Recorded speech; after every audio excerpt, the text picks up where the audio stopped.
Kaixo, bigarren ataza honetarako adimen artifizialarekin eduki digital bat nola sortu azaltzea da helburua eta prozesua pausoz pauso azaltzea.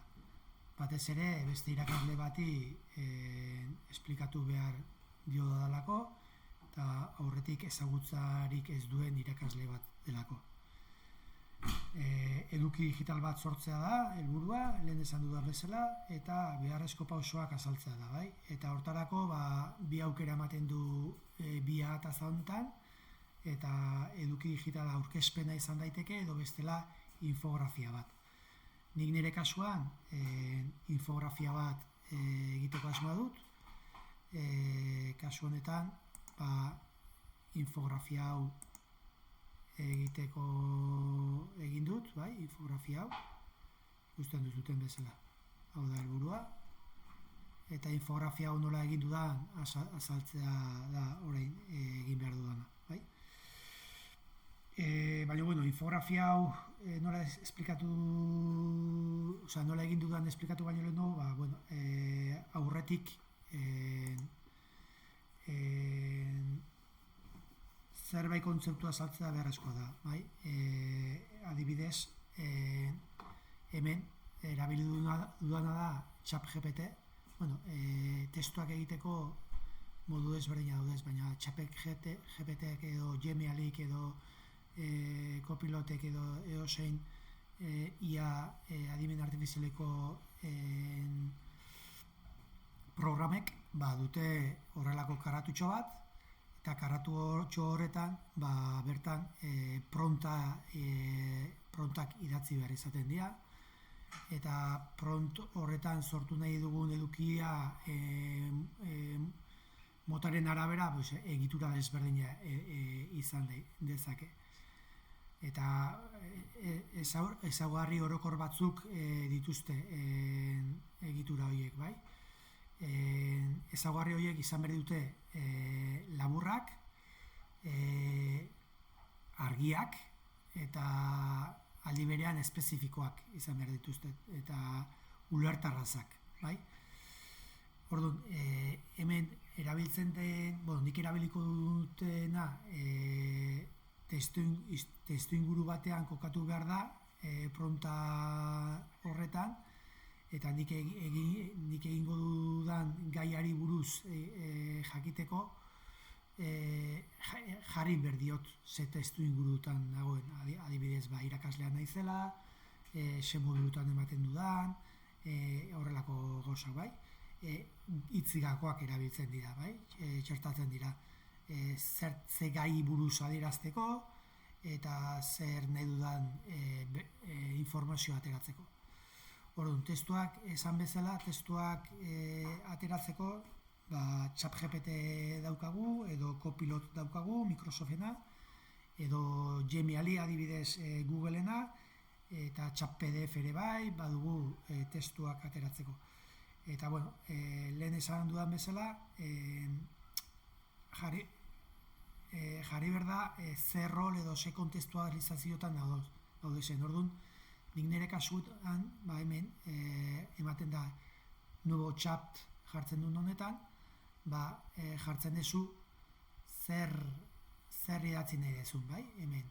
Eta adibidez, nik jute balima naiz, nik idatzi dioana, hemen, pasatzen zaiten.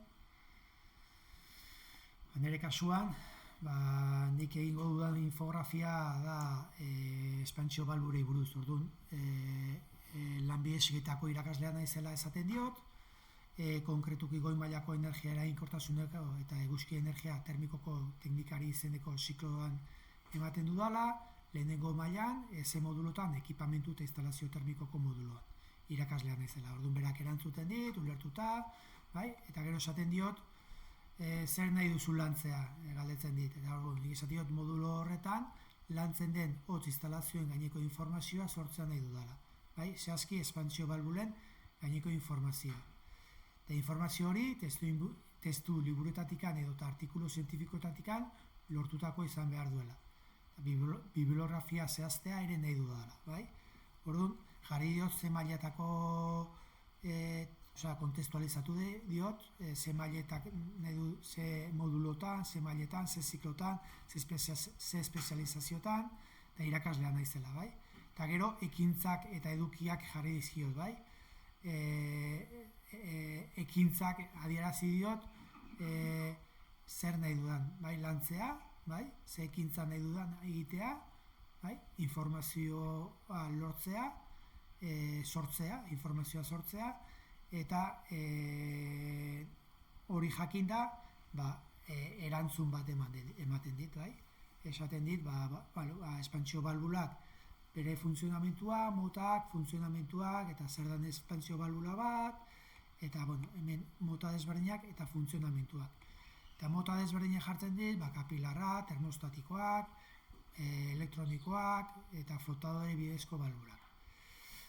Egiten dit zein dian bere aplikazioak eta bibliografia hartzen dit, hemen testu liburuak, zenundikan lortu duen, informazio hori, ze artikulotatikan, eta hori da nik nahi dudana, eta alaztare, esaten diot, noiz erabiltzen dian espantsio balbula hauek zergatik ez du adierazten, bai? Likido deposituen araberan, ze espantsio mota erabiltzen dian. Hemen ja berak ez dit osotasunean ematen hemen, eta orduan berak ja adierazten dit kapilarretan ez dela espantsio, kapilarrak ez dela erabiltzen depositua dagoenean, eta termostatikotan bai, eta elektronikotan ere bai. Eta hemen tablatxo bat egiten dit, noiz erabiltzen den, ez da gomendagarria, bai da gomendagarria, eta nik zer eskatzen dio den arabera, o zer gustatzen etzei danaren arabera, modifikatzeko esaten dio. Gero hemen, adibidez, evaporadore hitza erderaz jartzen dit, behin baino gehiagotan, eta esaten dion mesedez, evaporadore hitz hori mesedez lurrungailu bezala erabiltzeko, eta barkatu, erantzuten dit barkatu, aurrerantzean evaporadore hitza lurrungailu erabiliko dut. Eta aldatu egiten dit, eta evaporadore hitz hori kenduta lurrungailua jartzen dit, bai? Eta, galdetzen dit, PDF-an edo informazio guztia PDF-an, diapositiban, apunte formatuan nahi dudan. Eta, hemen ez dit dana jartzen, eta, jartzen diot. Zer egiten didanakin, ez bazai gustatzen aldatu egiten dut, bai? Eta, hau da gutxi gora bera, ChatGPTek eman didana. Hau, testuak, edukiak eta ateratzeko erabili dut, bai? Hau zer egin dut gero, txap PDF-era pasa dut, dokumentua kopiatu Word-era pasa dut, Word-etikan PDF-era pasa dut, eta PDF hori txap PDF-era bidalbi dut, hemen, igo egin dut txap PDF-era, hau da dokumentu hori, laburbilduta ez, dokumentu oso hartuta, eta nik esan diot, berrize txap PDF beste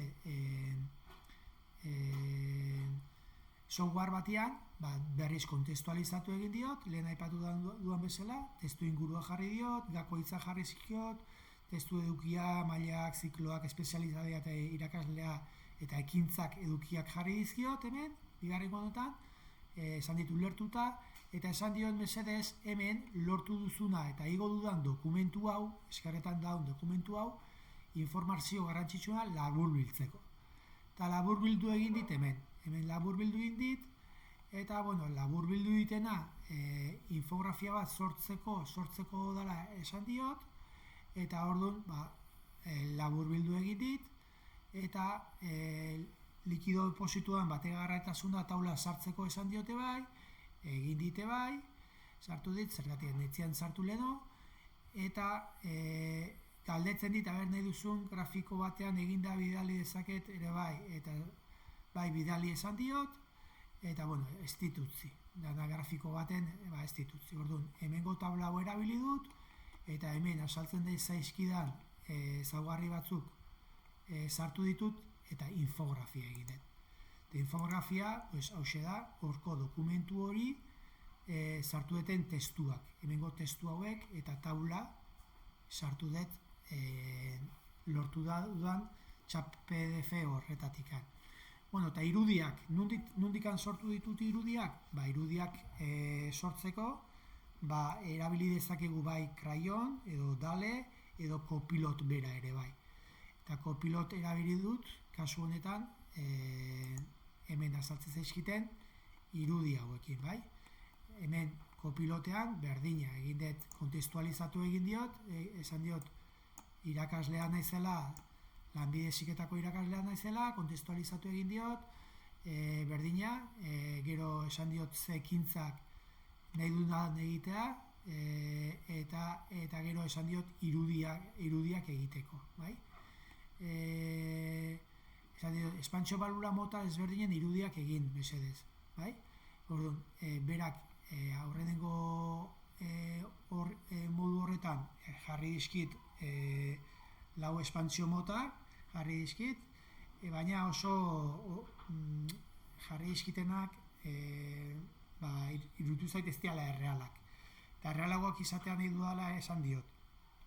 Orduan, bigarrengo aukeran, azaldu zaizkit errealagoak diran balbulak. Baina, esan diot termostatikoa bakarrikan azaltzeko, bai? Balbula espansio termostatikoak gazteleraz idatzi diot. Eta orduan ja, errealagoa hau ja egokia dela iruditu zait, eta hau jetxe egin dut. Gero, kapilarrarekin berdina egin dut, bai? Esan diot, dibujame un tubo capilar de una instalación frigorífica, eta kasu honetan, bidali dit tubo kapilar bat, den irudia. Eta beste bat elektronikoa esan diot, eta elektronikoaren ere egin dit, bai?